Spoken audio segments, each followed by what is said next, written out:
이강민의 잡지사 7월 14번째 페이지, 능의 역사를 꿰는 자, 진정한 능력자 아니겠습니까? 우리를 능력자로 양성해 주실 박광일 선생님과 함께합니다. 어서 오십시오. 안녕하세요. 네, 반갑습니다. 자, 지난주에 이어서 우리 또 역사 투어 회사 대표님과 함께 떠나는 조선 왕릉 기행, 조선 왕릉에 얽힌 역사 이야기를 알아보도록 할 텐데요. 지난 시간엔 조선 왕릉에 대한 기본 상식, 또 몇 가지 오해들을 좀 짚어주셨는데, 네. 오늘은 강론으로 들어간다고 하셨죠? 그렇죠. 각 왕릉이 가지고 있는 이제 겉으로 보여지는 모양뿐만 아니라 거기에 묻혀 있는 왕과 왕비와 관련해서 굉장히 좀 흥미로운 부분들이 많이 있습니다. 그래서 이제 그런 내력들을 찾아가다 보면은 자연스럽게 역사 속에 멀리 있었던 왕과 왕비가 바로 내 앞에 있구나라는 생각도 하게 되고, 네. 더불어서 조선 왕릉에 대해서 훨씬 더 흥미를 가질 수 있을 것 같은데요. 네. 그런데 이제 그런 왕릉 무려 40개나 되니까 그렇죠. 다 찾아볼 수는 없을 것 같고요. 제가 좀 재미있었다고 생각되는 왕릉이 몇 개 있는데, 네. 그 왕릉 중심, 특히 이제 목동하고 가깝다고 여기 대본에 적혀 있는데, 지금 여기 잡지사가 있는 목동. 네네네. 네. 가깝다고 적혀 있는데, 네. 가까운지는 잘 이 모르겠습니다. 근처에 왕릉이 있나? 이제 여기서 멀지 않은, 서쪽으로 쭉 가면 멀지 고향 않은, 쪽에 이제 그 서울릉이 있는데, 네네. 그 서울릉에 있는 특별한 이야기부터 찾아보도록 하겠습니다. 좋습니다. 그럼 먼저 서울릉으로 가볼 텐데요. 서울릉 이름 뜻이 이제 한양의 서쪽, 그러니까 지금의 고양시에 있는 5개의 왕릉이다, 이런 뜻이군요. 그렇습니다. 그래서 그 시기에 따라서 이름은 그때그때 달라집니다. 보통 이제 뭐 설릉 이렇게 부르기도 하고요. 무덤이 3개가 됐을 때는 서삼릉 이렇게 부르기도 합니다. 예. 동구릉 같은 경우도 최종적으로는 동구릉이 됐지만, 네. 원래는 동호릉, 동칠릉, 그것도 헷갈리니까 그냥 동릉 이렇게도 동구릉이 9개 구구나. 그렇습니다. 그렇군요. 예, 서삼릉은 서쪽에 3개, 예. 서울은 언덕구자나 이런 건 줄 알았어요. 예. 이제 그렇게 되니까 예. 이제 능 이름은 그때그때 달라졌는데, 지금 어쨌든 서울릉, 동구릉 하는 이름은 최종적으로 이제 더 이상 그 안에 왕릉이 생길 가능성은 없다는 전제하에서 네. 붙은 이름이라고 볼 수가 있는데요. 네. 여기에는 이제 5개의 왕릉이 있습니다. 이제 처음에 만들어졌던 게 그 예종하고 안순왕후의 창릉. 그 다음에 우리가 볼 때는 왕이 아니지만 당시에는 왕이라고 불렀던 의경세자, 나중에 덕종으로 추전되죠. 예. 그다음에 이제 소야왕후의 경릉, 그다음에 영조의 왕비였던 정성왕후의 홍릉, 그다음에 숙종의 왕비였던 인경왕후의 익릉, 그리고 숙종과 인현왕후, 인원왕후가 묻혀 있는 명릉, 요렇게가 있어서 모두 서오릉 이렇게 얘기를 합니다. 지금 뭔가 또 이상한 점을 감지하신 분들이 계실 것 같은데, 제가 오늘 서오릉 얘기해 주신다 그래서 예전에 그 잡지사 숙종의 환승왕후 편을 오랜만에 다시 보기 하고 왔거든요. 그렇죠, 그렇죠. 다시 봐도 정말 숙종은 대단하시다. 대단하죠. 조선의 헨리 8세가 맞다. 맞습니다. 예. 그러니까 여기에 벌써 이제 그 왕비가 인경왕후가 묻혀 있고요, 네. 인원왕후 묻혀 있고 인현왕후가 묻혀 있는데, 네. 이제 여기에 그치는 것이 아니라 네. 나중에 원래 광주 땅에, 경기도 광주 땅에 있었던 희빈 장씨의 무덤 대빈묘까지 어디로 옮길까 하다 거기에 이제 도로나 이런 것들이 생기면서 네, 네. 이제 이장을 해야 되니까 네. 그래서 또 서울은 경내로 옮겨오게 됩니다. 희빈장 씨도 같이 있어. 네, 그러니까 실제로 이제 희빈 장씨 같은 경우는 한때 왕비에 올라간 적도 있었으니, 네, 네. 공식적으로 4명의 왕비와 같이 묻혀 있는 행복한 임금님 숙종. 행복할까 싶기도 한 게, 일단 여러분 그 간략하게 숙종의 여인들 순서를 한번 따져보면 처음이 인경왕후, 그다음에 인현- 인현왕후, 그다음에 희빈 장씨, 그렇지. 다시 인현왕후, 그다음에 인원왕후. 이렇게 인원왕후가 마지막. 마지막 야. 왕후입니다. 네. 그분들이 다 지금 서울릉에 계시다. 서울릉에 다 모여서 계셔서 예. 가끔 이제 아하. 그 혼자 이렇게 한가롭게 이제 산책할 때 보면은 네. 저 4분이 각각 숙종에 대해서 어떤 얘기를 할까. 그러니까 인경왕후는 워낙에 어린 시절에 사실은 이제 천연두로 19살에 생을 떠난 왕비이기도 하고요. 네.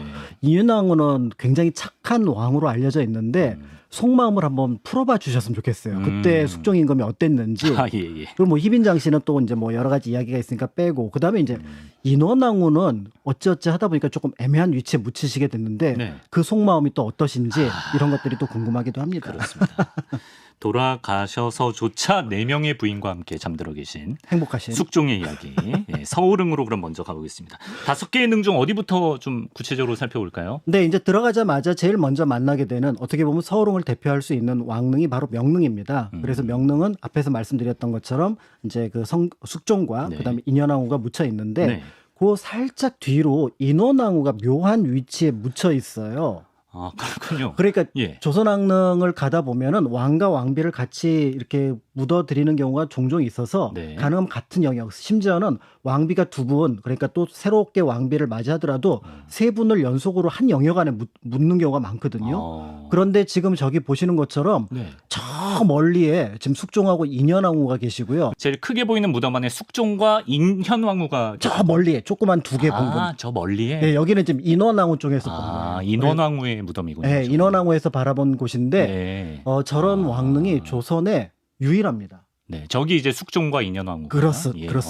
네, 그러니까 이제 이렇게 묻혀 있어서 이제 그 사연이 어떤가 이제 이런 것들이 좀 궁금한데요. 네.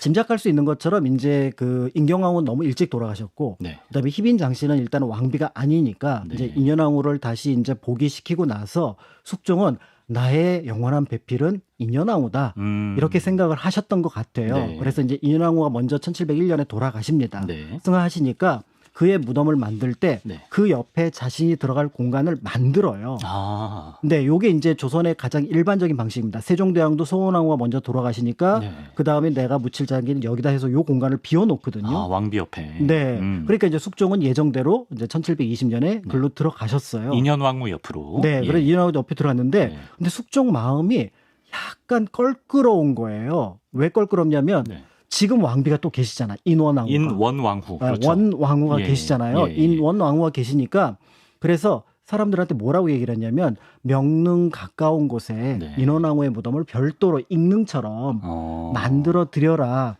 요런 어떤 메모를 했던 것으로 보여집니다. 그래서 예. 심지어 그 위치까지 이렇게 그림으로 그렸던 것 같아요. 네네. 그리고 실제로 이 인원왕후는 영조가 즉위하는데 결정적인 역할을 했던 왕후기 때문에 네. 당연히 그의 유언은 잘 지켜질 거라고 생각을 했습니다. 네. 그런데 영조 때 갑자기 영조의 왕비였던 네. 정성왕후가 먼저 돌아가신 거예요. 그리고 인원왕후가 바로 뒤에 돌아가십니다.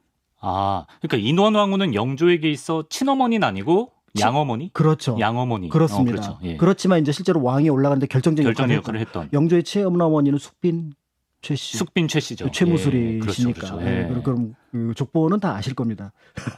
저만 모르나?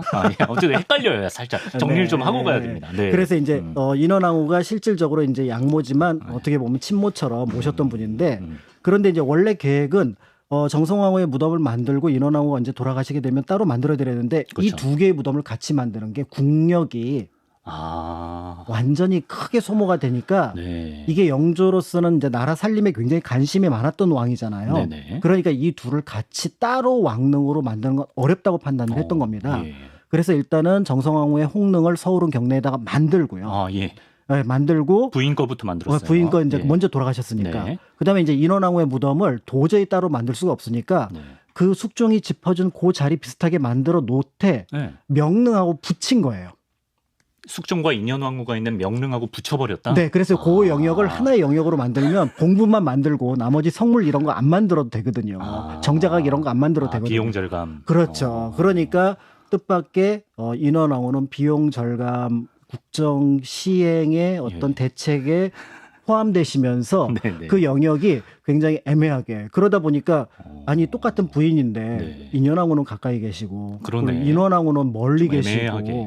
이런 부분들이 되어서 굉장히 조금 이제 모양이 독특한 방식이 되었는데 실제로 그래서 우리가 조선 왕릉을 가다 보면은 네. 규칙은 이렇지만 시기에 따라서 또 그 시대의 사연에 따라서 굉장히 어떻게 보면은 예측하지 못한 것들이 만들어지는 부분들이 있습니다. 돌발 연수. 아까 이제 정성왕후 무덤 만들고 이제 영조 임금이 자신이 돌아가면 거기에 묻히기로 하고 옆에까지 비워놨거든요. 영조는 또 정성왕후 옆에 미리 예약해놨는데. 네, 예약해놨죠. 네네네. 그런데 영조가 돌아가시고 나니까 정조 임금이 이제 그거를 무덤을 만들 차례가 됐잖아요. 그렇죠. 근데 우리 할아버지는 네. 정성왕후는 별로 안 좋아하신 것 같고 네. 뒤에 그 정순왕후를 정순왕후. 더 좋아하시는 것 같아서 이분 두 분은 동구릉의 원릉으로 가 계세요. 지금. 그렇구나. 그래서 지금 정성왕후께서는 예. 혼자 묻혀 계시는 것에 모자라지 거기에 그치지 않고 네 분의 시어머니를 네 분의 시어머니지. 그치. 그리고 장희빈까지. 시아버지까지 남편도 없이 아, 이분이 가장 좀 불편한 상황이네요. 그러니까 살아서도 사실은 정성왕으로. 영조임금한테 그렇게 사랑을 받지 못했다 이런 평가가 있는데 예. 이제 그래서 홍릉이 좀 멀긴 하지만 네. 서울은 갈 때마다 아이고 고생이 많으십니다 왕비마마 하러 제가 그러네. 인사드리러 자주 가는 편입니다. 아, 이 얘기를 듣고 저 사진 보니까 너무 좀 외롭고 비어 있잖아요, 예, 고단해 옆에가. 보인다. 이거 옆이 예, 비어 있네요. 네, 그래서 원래 저 옆이 비어 있는 저 자리가 영조가 들어갈 자리인데. 자리입니다. 아, 영조는 동구릉 쪽으로 가셨다. 동구릉 쪽에 정순왕후랑 같이 이제 원릉이라는 왕릉에 계십니다. 그걸 손자가 판단한 것도 재밌네요. 예. 손주가 우리가 잘 알고 있는 네, 정조임금. 정조대왕. 네. 예. 그리고 이제 그 명릉은 저희가 이제 고양이 때 잠깐 얘기했지만 네. 그 옆에 또 인원왕후께서 네. 그 금손이 숙종임금을 따르던 고양이를 네. 명릉 옆에 묻어 주어라 맞지. 했으니까 예, 예, 예. 그러니까 그 어딘가에 저 영역 어딘가에 네.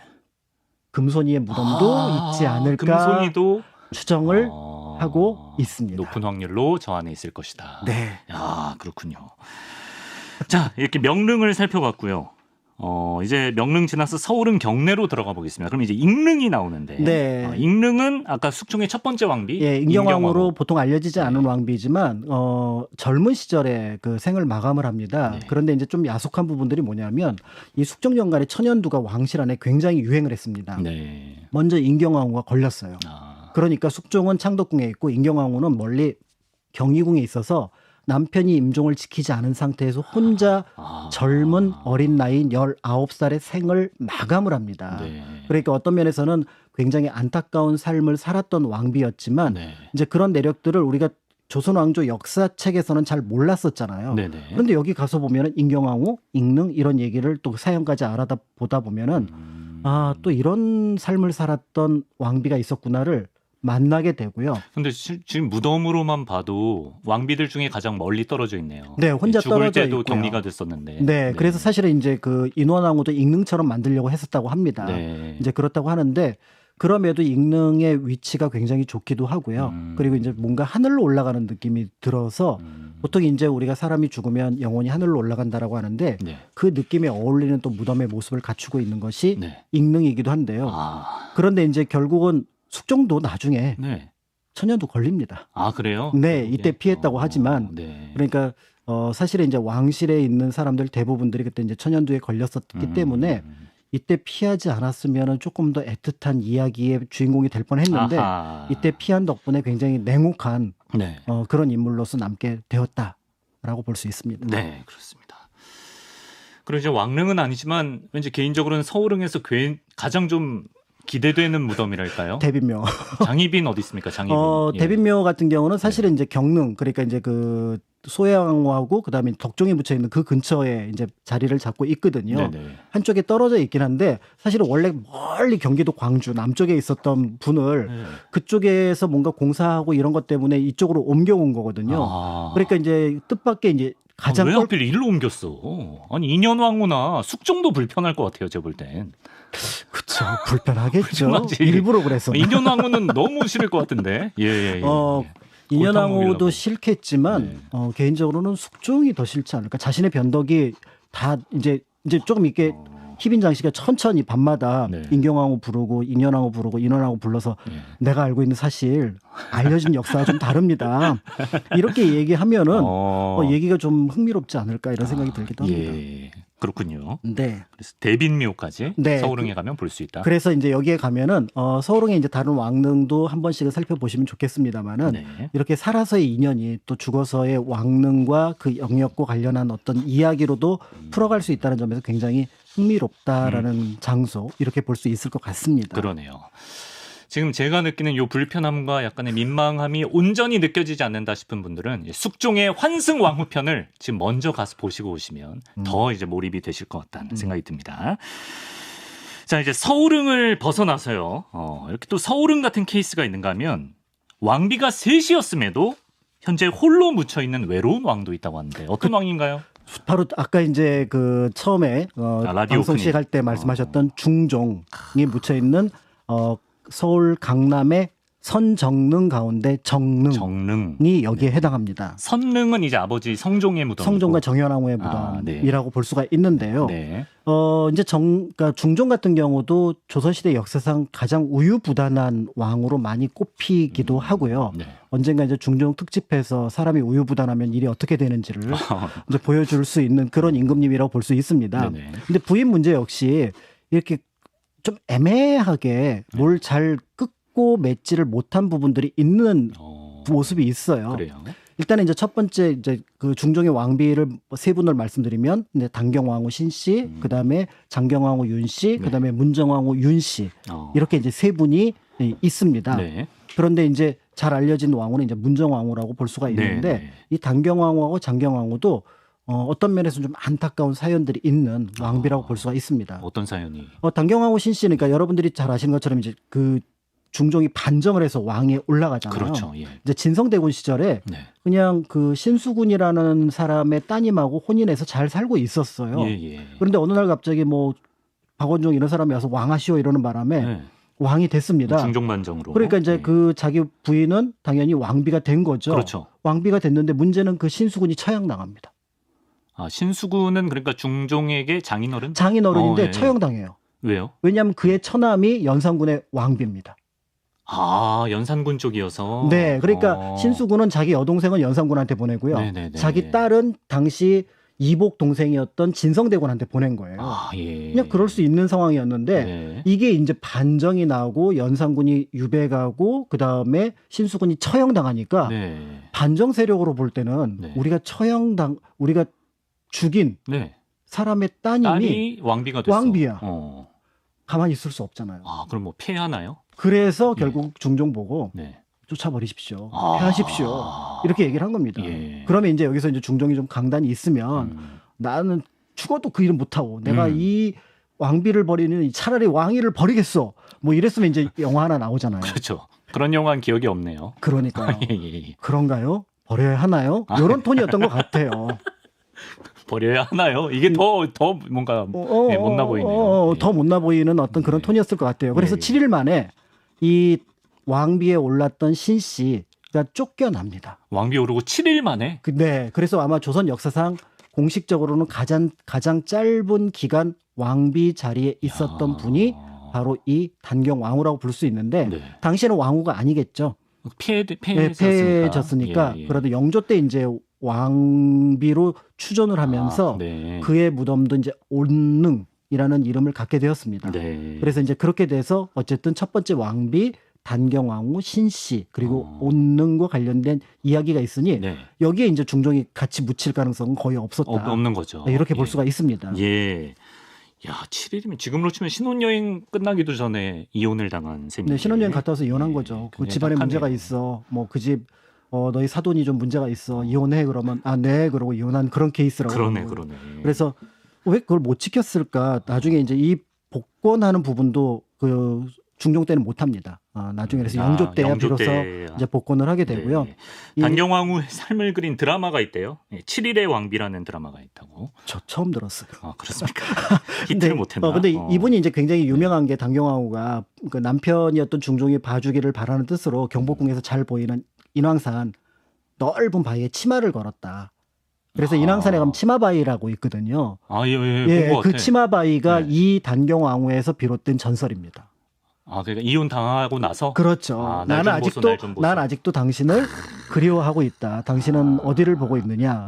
그런데 난 몰라 이러고 있었을 가능성이 있는 왕이 보고도 모른다. 중종이 아니었을까 이렇게 보여집니다. 예. 자, 그렇게 해서 이제 단경왕후 다음에 네. 이제 정식으로 왕비를 간택을 하는데 후궁이었던 이제 그 윤 씨가 왕비가 됩니다. 장경왕후. 그분이 이제 장경왕후가 네. 되고 이제 인종까지 낳게 되었다는 점에서 인종의 어머니구나. 네, 예. 그래서 굉장히 그러니까 뭐 자애롭기도 하고 또 한편으로 순탄한 어떤 왕비 생활을 했지만 25 어린 나이에 또 생을 마감을 합니다. 그러니까 이제 여기서 장경왕후가 이제 돌아가시게 되니까 네. 이제 서삼릉이라고 고향 서삼릉 있는 데다가 네. 희릉이라는 걸 하나 만들어요. 네. 그리고 이제 중종은 생각을 하죠. 네. 나의 왕비는 누구다? 장경왕후. 장경왕후다. 네. 네, 그 옆에 희릉으로 가겠다 나중에. 묻히겠다.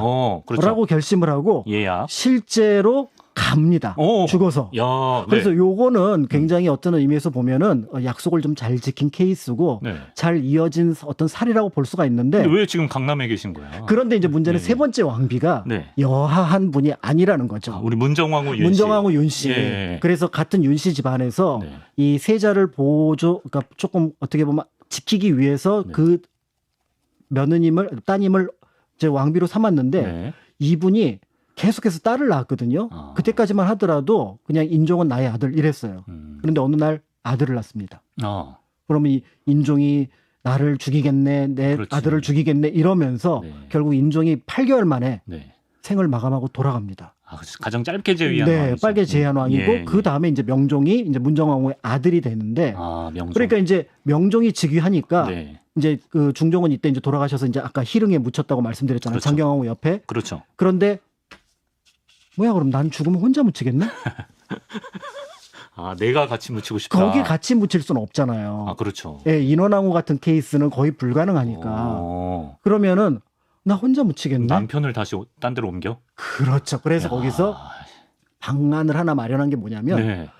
저기 희릉이 네. 풍수가 안 좋아. 아하. 옮겨야 돼. 어. 라고 하면 능 자체를 옮기면 되잖아요. 예, 예, 예. 근데 거기서 중종만 살짝 빼서 네. 지금의 강남구 삼성동 쪽으로 옮겼다. 중종만 옮깁니다. 정릉으로. 네. 아, 그 중종만 빼었다는 건 그럼 능은 그대로 있는 거예요? 희릉에는 지금 장경왕후 혼자 계세요.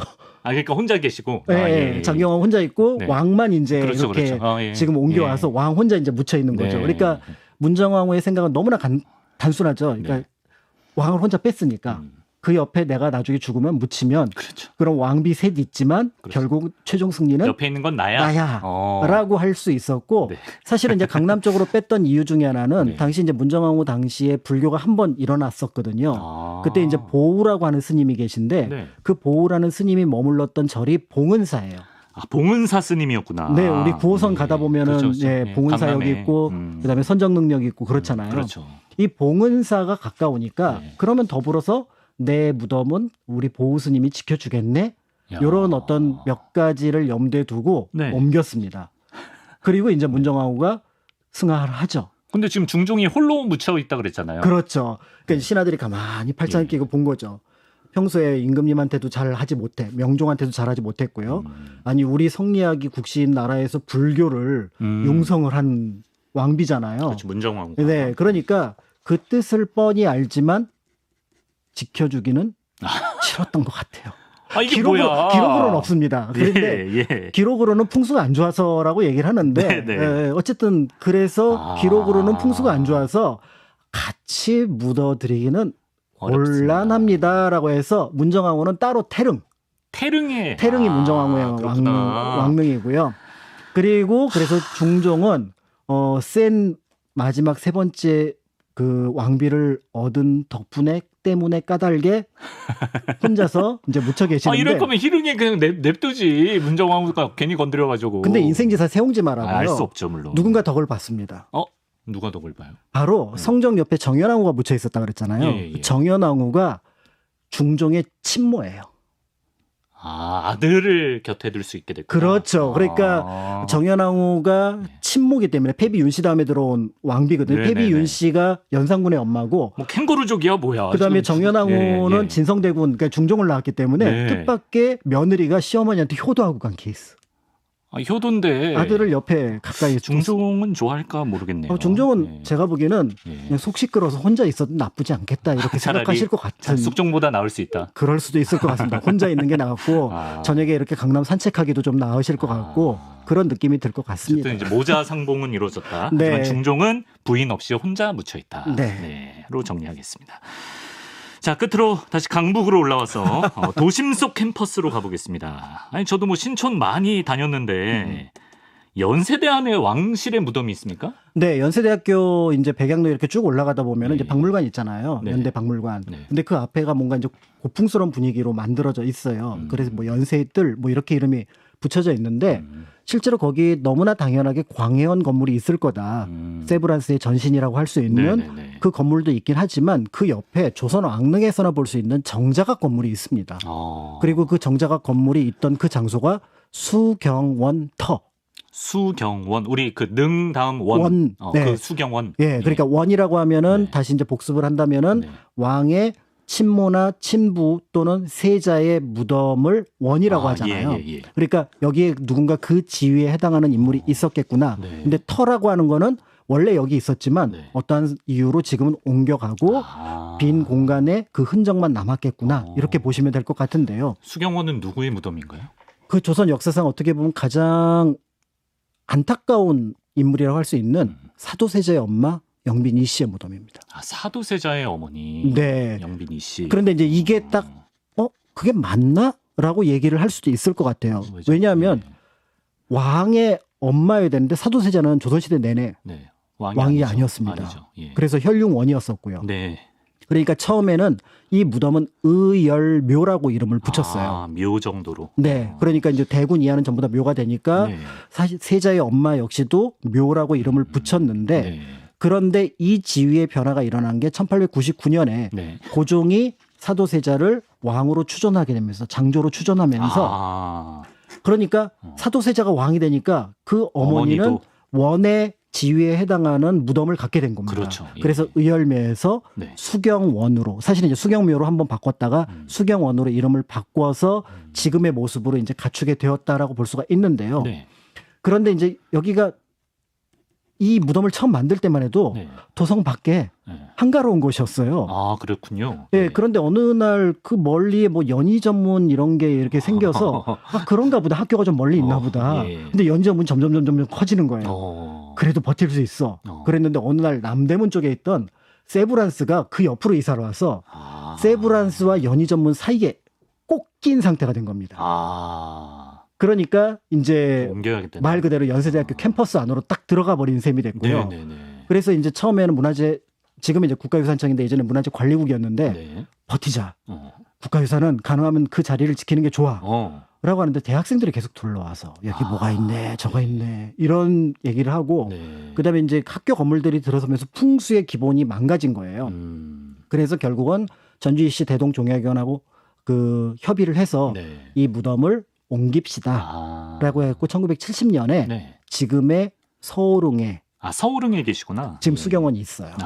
그래서 서울을 옮겼는데 네. 단지 그 능침에 있던 무덤은 옮겼지만 그 앞에 정자각이라든지 그다음에 성물들 일부는 그대로 남겨 놓아서 예전에 조선 왕릉의 한 부분이라고 할 수 있는 네. 원의 어떤 모습들을 잘 살펴볼 수 있는 공간이 남아 있습니다. 캠퍼스 안에 흔적이 남아 있으니까 네. 또 가보실 일 있으면 살펴보시면 좋겠습니다.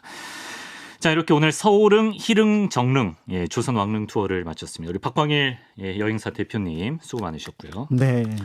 다음 주 예고를 살짝 드리겠습니다. 오늘 뭐 눈치채신 분들이 계실지 모르겠지만 평소 이제 배곡 같은 용모를 뽐내는 박광일 선생님이 살짝 좀 구릿빛으로 많이 탔어요. 그을렸네요. 많이 탔어요. 어디 뭐 다녀오셨나요? 멀리 갔다 왔습니다. 어디? 가위바위보에서 져서 너 갔다 와 하와이 그래서 갔다 왔습니다. 네가 가라 하와이. 네가 가라 하와이. 우리 구독자님들 다 바쁘니까 네. 박광일 쌤 네가 가라 하와이. 네. 하와이에 관한 한국사 얘기가 있나요? 그렇죠. 하와이에 1903년 우리나라 공식 이민 1월 13일 날 86명이 하와이의 그 포트 세븐 그러니까 7번 항구에 도착을 하거든요. 그렇게 하면서 우리 이민사의 어떤 새로운 획이 만들어지고 네. 거기에 도착했던 분들이 결국은 또 우리 독립운동사에 굉장히 큰 영향을 끼쳤습니다. 네. 그리고 이제 지금도 굉장히 많은 한인분들이 거기 살고 계시는데 하와이와 관련된 첫 번째 이민사, 그다음에 이제 두 번째 독립운동사 요거를 조금 나눠서 말씀을 드리면 좋겠다 싶어서 다녀온 김에 제가 찍은 사진과 함께 말씀을 드리려고 합니다. 거의 바캉스 특집이다 생각하시고 우리 역사와 또 어떻게 얽혀 있을지 또 기대가 됩니다. 자, 오늘은 조선 왕릉 역사기행 박광일 선생님과 함께했습니다. 선생님 말씀 고맙습니다. 감사합니다.